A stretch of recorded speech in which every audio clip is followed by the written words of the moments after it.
Friends இப்போ பாருங்கள் நல்லா குண்டு குண்டாக எவ்வளோ பஞ்சு போல் இருக்குது பாருங்கள் இட்லி. பார்க்கவே எவ்வளோ ஒரு சூப்பராக இருக்குது பார்த்தீங்களா. இது கூட சட்னி சாம்பார் ஊற்றி சாப்பிடும்போது உள்ள அப்படியே வழ சூப்பராக இறங்கும் ஃப்ரெண்ட்ஸ். இட்லி அவ்வளோ ஒரு சூப்பராக இருக்கும். இங்கே பாருங்கள் எவ்வளோ ஒரு சூப்பராக இருக்குது பாருங்கள். இப்போ இந்த பஞ்சு போட இட்லியை எப்படி செய்யலாம் தான் பார்க்கலாமா. Hi friends, welcome to Kerala சமையல். கேரளா சமையலில் நம்ம சூப்பரான ஒரு இட்லி தான் செய்ய போகிறோம். வாங்க எப்படி செய்யலாம்னு பார்க்கலாம். ஃப்ரெண்ட்ஸ், நான் இட்லி அரிசி எடுத்திருக்கேன். இன்றைக்கி நம்ம இட்லி தான் பண்ண போகிறோம். இங்கே பாருங்கள் நல்லா குண்டு குண்டாக நல்லா முத்து முத்தாக இருக்குது பார்த்தீங்களா இட்லி அரிசி. இங்கே பாருங்கள். இப்போ ஒரு பாத்திரம் வச்சுக்கோங்க. 5 கப் அரிசியை உள்ளே சேர்த்துக்கோங்க. உங்கள் வீட்டில் அளவுக்கு வேறு கிளாஸோ டம்ளரோ பாத்திரமோ ஏதாவது வச்சுருந்தா அதோட அளவு எடுத்துக்கோங்க. 5 கப் அரிசியை உள்ளே சேர்த்துக்கோங்க. இப்போ 5 கப் அரிசி உள்ளே சேர்த்து கொடுத்துட்டு இப்போ நம்ம அளந்து எடுத்த அரிசியில் தண்ணி சேர்த்துக்கோங்க. தண்ணி சேர்த்துட்டு ஒரு 3-4 வாட்டி நல்லா கழுவி எடுத்துக்கோங்க. ஃப்ரெண்ட்ஸ், இப்போ பாருங்கள் அரிசியை இந்த அளவுக்கு நல்லா கழுவி எடுத்துறது. அரிசி முங்குற அளவுக்கு தண்ணி சேர்த்துக்கோங்க. அரிசி நல்லா ஊறி வரும்போது தண்ணி தாராளமாக இருந்தால் மட்டும்தான் அரிசி நல்லா தாராளமாக ஊறி வரும். தண்ணி சேர்த்து கொடுத்துட்டு மூடி போட்டு மூடி ஒரு 6 மணி நேரம் நல்லா அரிசி நல்லா ஊறி வந்துடும். ஒரு உரமாக மாற்றி வச்சுக்கோங்க. இந்த ஒரு பாத்திரம் ஒன்று வச்சுக்கோங்க. அதில் அரிசி எந்த கப்பில் அளந்தீங்களோ அதே கப்பில் 3/4 கப்பு நான் உளுந்து எடுத்திருக்கேன். உளுந்து பாருங்கள் நல்லா முழு உளுந்தாக இருக்குது பார்த்தீங்களா. இப்போ அந்த உளுந்தை அந்த பாத்திரத்தில் சேர்த்து கொடுத்துக்கோங்க. அரிசி சேர்த்து கொடுத்துட்டு அது கூடவே 1 டேபிள் ஸ்பூன் வெந்தயம் எடுத்துக்கோங்க. வெந்தயம் சேர்க்கும் போது இட்லிக்காக இருந்தாலும் தோசைக்காக இருந்தாலும் சாஃப்டாக இருக்கும். வெந்தயம் சேர்த்துக்கோங்க. உடம்புக்கு ரொம்ப ரொம்ப நல்லது. சேர்த்துட்டு இதில் தண்ணி சேர்த்துட்டு ஒரு 3-4 வாட்டி நல்லா கழுவி எடுத்துக்கோங்க. நல்லா கை வச்சு நல்லா பசஞ்சு நல்லா கழுவி எடுத்துக்கோங்க. இப்போ உளுந்து நல்லா கழுவி எடுத்துன்னு வந்துட்டோம். இப்போ உளுந்து நல்லா முங்குற அளவுக்கு தண்ணி சேர்த்துக்கோங்க. நம்ம தண்ணி இப்போ நல்லா கழுவிட்டு சேர்க்கறதுனால இந்த தண்ணியிலே நம்ம அரிசியும் உளுந்தும் இதிலே அரைச்சி எடுத்துக்கலாம். இந்த தண்ணி வேஸ்ட் ஆகாது. இப்போது இதை மூடி போட்டு மூடி ஒரு 6 மணி நேரம் அரிசியும் உளுந்தும் நல்லா ஊறி வர வரைக்கும் நல்லா ஒரு உரமாக எடுத்து மூடி வச்சுக்கோங்க. ஃப்ரெண்ட்ஸ், இப்போ 8 மணி நேரம் ஆகிடுச்சு. இங்கே பாருங்கள் அரிசி எந்த அளவுக்கு நல்லா ஊறி இருக்குது பாருங்கள். பார்த்தீங்களா. இப்போது இந்த அரிசி எந்த அளவுக்கு நல்லா ஊறி வந்திருக்கு பாருங்கள். அது கூடவே உளுந்துங்க பாருங்கள் எந்த அளவுக்கு நல்லா ஊறி வந்திருக்கு பாருங்கள். பார்த்தீங்களா. கிரைண்டரில் நம்ம ஏற்கனவே அரிசி ஊற வச்சுருக்கோம்ல அந்த தண்ணியே கொஞ்சம் சேர்த்துக்கோங்க. சேர்த்து கொடுத்துட்டு கிரைண்டரில் அரிசியை சேர்த்துக்கோங்க. நான் வீடியோ எடுக்கும்போது சவுண்டு கேட்குன்றதுனால நான் கிரைண்டர் ஆன் பண்ணாமல் இருக்கேன். இப்போ அரிசியை சேர்த்து கொடுத்துட்டு கிரைண்டர் ஆன் பண்ணிக்கோங்க. இப்போ இந்த அளவுக்கு சவுண்டு வர்றதுனால தான் நான் முன்னாடியே அரிசியை சேர்த்து கொடுத்தேன். இப்போ இருக்கிற அரிசியை இன்னும் கொஞ்சம் சேர்த்துக்கோங்க. இது 1 கிலோ கரெக்டாக பிடிக்கும். இப்போ இருக்கிற அரிசியை சேர்த்துக்கோங்க. சேர்த்துட்டு கொஞ்சம் கொஞ்சமாக தண்ணி சேர்த்துக்கோங்க. அரிசி சேர்த்து கொடுத்துட்டு நல்லா அரைச்சி எடுத்துக்கோங்க.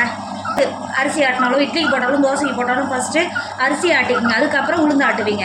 ஏன்னு கேட்டால் அரிசி ஆட்டும்போது சப்போஸ் கரண்ட் ஏதாவது போயிடுச்சுன்னா உளுந்து ஆட்டி வச்சோம்னா உளுந்து நல்லா பொங்கி வராது. ஒரு காற்று போன மாதிரி ஒரு புஷ்ஷுன்னு ஆகிடும். அதனால் நல்லா உளுந்து ஆட்டும் போது நல்லா பொங்கி வரும் பாரு, அது மாதிரி இருக்காது. அதனால் முன்னாடியே எப்பயுமே இட்லிக்கு போட்டிங்கன்னா அரிசியை முன்னாடி ஆட்டி எடுத்துக்கோங்க. ஃப்ரெண்ட்ஸ், இப்போ பாருங்கள் அரிசி நல்லா மஞ்சிருச்சுங்க பாருங்க எந்த அளவுக்கு பாருங்க. பார்த்தீங்கன்னா கொஞ்சம் நம்ம அரிசியாக இருக்கும்போது இட்லிக்கு எப்பயுமே இது வருங்க கொஞ்சம் அரிசியாக இருக்கிற மாதிரி இருக்குது பார்த்தீங்களா. இந்த மாதிரி இருக்கணும். நம்ம ரவை இருக்குது பார்த்தீங்களா அதை விட ரொம்ப நைஸாக இருக்கணும்.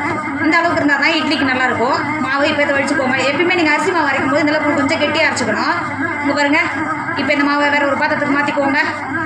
இப்போ நம்ம ஊற வச்சு எடுத்து வச்சுருக்கோம்ல இந்த உளுந்து கிரைண்டருக்குள்ளே சேர்த்துக்கோங்க. சேர்த்துட்டு எப்பயுமே நீங்கள் உளுந்து மாவு ஆட்டினீங்கன்னா கொஞ்சம் கொஞ்சமாக தண்ணி தெளித்து ஆட்டினா மட்டும்தான் மேலே நல்லா உளுந்து மாவு நல்லா பொங்கி வரும். இந்த பார்த்தீங்களா இப்போ எந்த அளவுக்கு நல்லா வெள்ளை கலரில் மாவு எந்த அளவுக்கு பொங்கி வந்திருக்கு பாருங்கள். மாவு நம்ம அரைஞ்சிட்டான்னு பார்க்கும்போது கையில் எடுத்து இது மாதிரி உருட்டு விட்டிங்கன்னா பந்து மாதிரி கீழே விழணும். அப்போ தான் உளுந்து மாவு நல்லா அரைஞ்சிருச்சு. இப்போ வேறு ஒரு பாத்திரத்துக்கு மாற்றி எந்த அளவுக்கு நல்லா உளுந்து மாவு நல்லா எந்த அளவுக்கு நல்லா ஓடி இருக்குது பார்த்தீங்கன்னா நல்லா அரைஞ்சி வந்திருக்கு பார்த்தீங்க. எடுத்த மாவில் 1 டேபிள் ஸ்பூன் உப்பு சேர்த்துக்கோங்க. உப்பு சேர்த்துட்டு மாவு அரிசி மாவு உளுந்து மாவும் உப்பு எல்லாம் சேர்ந்து நல்லா வரும்போது நல்லா கலந்துக்கோங்க. ஃப்ரெண்ட்ஸ், இப்போ பாருங்கள் மாவு உளுத்த மாவு அரிசி மாவு உப்பு இதெல்லாத்தையும் 3 சேர்ந்து நல்லா கலந்து எடுத்துட்டோம். நான் எடுத்த பாத்திரம் ரொம்ப சின்னதாக ஆகிடுச்சு. இது எப்படியே வச்சோம்னா பொங்கி கீழே வந்துடும். இப்போ கொஞ்சமாக நான் வேறு ஒரு பாத்திரத்துக்கு மாற்றி கொடுத்துக்கிறேன். எடுத்துட்டேன் மாவை. இப்போ பாருங்கள் நான் ஓவர் நைட் வைக்கிறேன். நீங்கள் உங்களுக்கு நேரம் இல்லைன்னா குறைஞ்சபட்சம் ஒரு 6 மணி நேரமாவது இந்த மாவு நல்லா புளிக்கணும். மூடி போட்டு மூடி ஒரு ஓரமாக வச்சுக்கோங்க. ஃப்ரெண்ட்ஸ், இப்போ பாருங்கள் 8 மணி நேரம் ஆகிடுச்சு. மாவு எந்த அளவுக்கு நல்லா புளிச்சு எந்த அளவுக்கு நல்லா பொங்கி வந்திருக்கு பார்த்தீங்களா. இங்கே பாருங்கள் பார்க்கவே இவ்வளோ ஒரு சூப்பராக இருக்கு பாருங்கள். இட்லி நல்லா பஞ்சு போல் நல்லா இருக்கும். இப்போ நல்லா கலந்து கொடுத்துக்கோங்க. நம்ம உப்பு ஏற்கனவே சேர்த்துட்டோம். இப்போ உப்பு ஏதாவது கம்மியாக இருந்தால் சேர்த்துக்கோங்க. நல்லா மாவு கலந்து கொடுத்துக்கோங்க. ஃப்ரெண்ட்ஸ், இப்போது நல்லா கலந்து எடுத்துட்டோம் பாருங்கள் எந்த அளவுக்கு மாவு நல்லா கலந்து எடுத்துட்டோம் பாருங்கள். நல்லா கலக்கும் போது மாவு நல்லா பொங்கி வரும். இட்லி நல்லா கலந்து கொடுத்துட்டு இப்படி ஓரமாக வச்சுக்கோங்க. நான் இட்லி சுடுறதுக்கு இட்லி பாத்திரம் எடுத்துருக்கேன். அதில் ஒரு 2 டேபிள் ஸ்பூன் எண்ணெய் சேர்த்துக்கோங்க. நீங்கள் காட்டன் துணி போடுற மாதிரி இருந்தால் எண்ணெய் சேர்த்துக்க வேணாம். நல்லா துணியை நல்லா பிழிஞ்சிட்டு சேர்த்துக்கோங்க. எண்ணெய் சேர்த்து கொடுத்துட்டு எல்லா குழியும் பரம்ப நல்லா கை வச்சு நல்லா தேய்ச்சி கொடுத்துக்கோங்க. எல்லா குழியும் நல்லா எண்ணெயை தேய்ச்சி எடுத்துட்டோம். நம்ம ஏற்கனவே உப்பு போட்டு நல்லா கலந்து எடுத்து வச்சுருக்கோம்ல மாவுலேருந்து இப்போ ஒரு கரண்டி உள்ளே சேர்த்துக்கோங்க. நீங்கள் எண்ணெய் தேய்ச்சி கொடுத்தீங்கன்னா எடுக்கிறது ஈஸியாக வரும். இப்போ எல்லா குழிலையும் மாவு சேர்த்துக்கோங்க.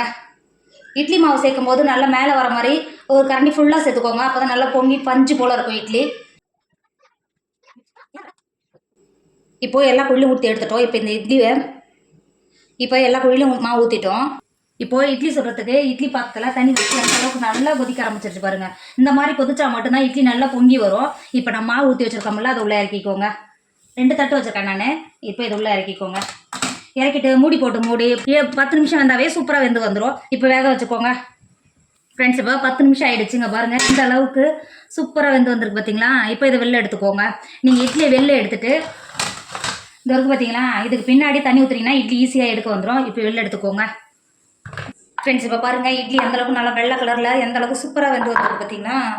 இங்கே பாருங்கள் இப்போ இது எடுக்கிறதுக்கும் ரொம்ப ஈஸியாக வரும். இந்த பாருங்கள் இந்த மாதிரி ஒரு ஷேர்ப்பான ஒரு ஸ்பூன் எடுத்துக்கோங்க. இந்த பாருங்கள் இட்லி இன்னும் ஆறவே இல்லை. இங்கே பாருங்கள் எடுக்கிறதுக்கு எவ்வளோ ஒரு ஈஸியாக வருது பார்த்தீங்களா. இங்கே பாருங்கள் எடுக்கிறதுக்கு எவ்வளோ ஒரு ஈஸியாக இருக்குது பாருங்கள். நல்லா பஞ்சு போல் இருக்குது பாருங்கள். இப்போ இதை வேறு ஒரு பிளேட்டுக்கு மாற்றிக்கோங்க.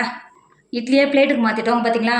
நம்ம இட்லி ஊற்றினா பாத்திரம் எவ்வளோ ஒரு க்ளீனாக இருக்குது பாருங்கள். நம்ம எண்ணெய் தடவி ஊற்றினா ஈஸியாக எடுக்க வரும் ஃப்ரெண்ட்ஸ். நம்மளோட பஞ்சு போல் இட்லி எவ்வளோ சூப்பராக ரெடி ஆகிடுச்சு பாரு. நான் சொன்ன அளவு கூட கண்டிப்பாக நீங்களும் செஞ்சு பாருங்கள். வீட்டில் இருக்கவங்க எல்லாருமே விரும்பி சாப்பிடுவாங்க. டேஸ்ட்டும் அவ்வளோ ஒரு சூப்பராக இருக்கும். கண்டிப்பாக நீங்களும் ட்ரை பண்ணுங்கள். என்னோட வீடியோ உங்களுக்கு பிடிச்சிருந்தா உங்கள் ஃபேமிலிக்கு ஷேர் பண்ணுங்கள். எனக்கும் கொஞ்சம் ஃப்ரெண்ட் சப்போர்ட் பண்ணுங்கள். தேங்க்யூ.